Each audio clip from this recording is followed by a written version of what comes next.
And the real task is learning to trust yourself.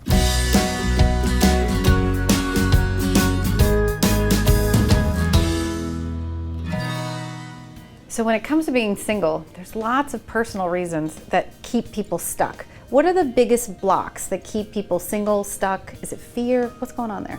Well, I think the number one thing that keeps people stuck when they're looking for love is this idea that there's something wrong with them because they're single. The media feeds this, that there's something broken in them that they have to fix, or a wound that they have that needs to be cleared or healed. And then they start feeling that they're not good enough. They already feel not good enough already. And then society makes you think, well, when you get married, everything will be okay. And so they're coming in this place where they're almost on this hamster wheel of self-help and healing, trying to heal themselves, but coming from that place of I'm broken and I need to fix myself. And that just, it perpetuates and perpetuates, and they never escape that cycle. I'd love to add to that. I think that for anyone who isn't in a relationship and wants to be, or isn't in the kind of relationship that they want to be, there's so much of them that's in pain, but there's a small part of them that's actually cheering and clapping because that part is doing the good job. And this is a deep and kind of esoteric way to look at it, but what I found with my work with clients, that there's a part that said, okay, mom or dad, sort of like an emotional contract, and said, all right, you screwed it up with me. You didn't love me right or enough or at all, so I'm gonna keep this little part for you to get it right, come back in time and actually do it right and love me right or enough at all. And until then, until you manage to do that impossible task, no one else will get there before you. And I wouldn't believe it, except for that's what we uncover when we go kind of deep. I agree. Yeah, and so much has been pathologized about relationships, because a lot of the self-help industry got kind of their start from the medical model or from the therapy model. And so it gets to the point where if you start from that point, all you can do really is get to normality. And that's not really what we want in love and relationships. We want to get to an extraordinary state. And that's very different.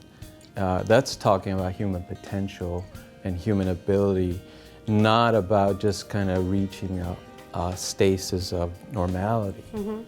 And I always tell my clients that it's good news that you're single, because you haven't settled, and that there's a part of you, like you said, there's that part of you that is saying no to love. Like, I totally agree with that.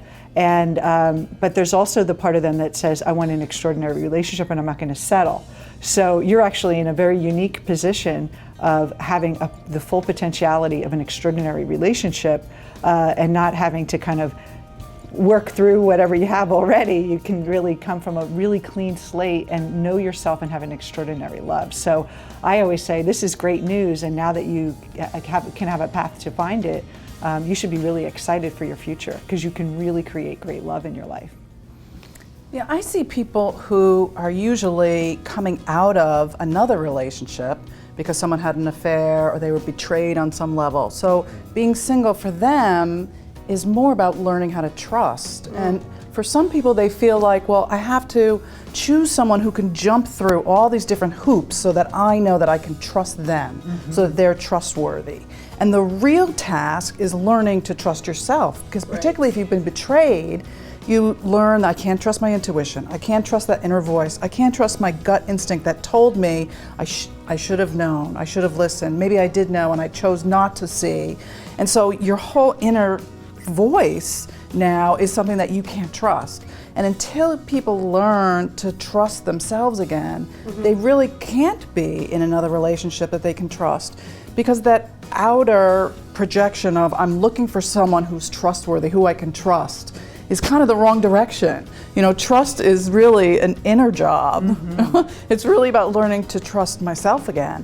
And I think that is possible. And I think when people get it and they go, oh, I have to discern between what's my intuition about someone and what's my fear, then they start to get it, and there's a shift, and they start to know, no matter who I meet, I know right away, I can trust this person.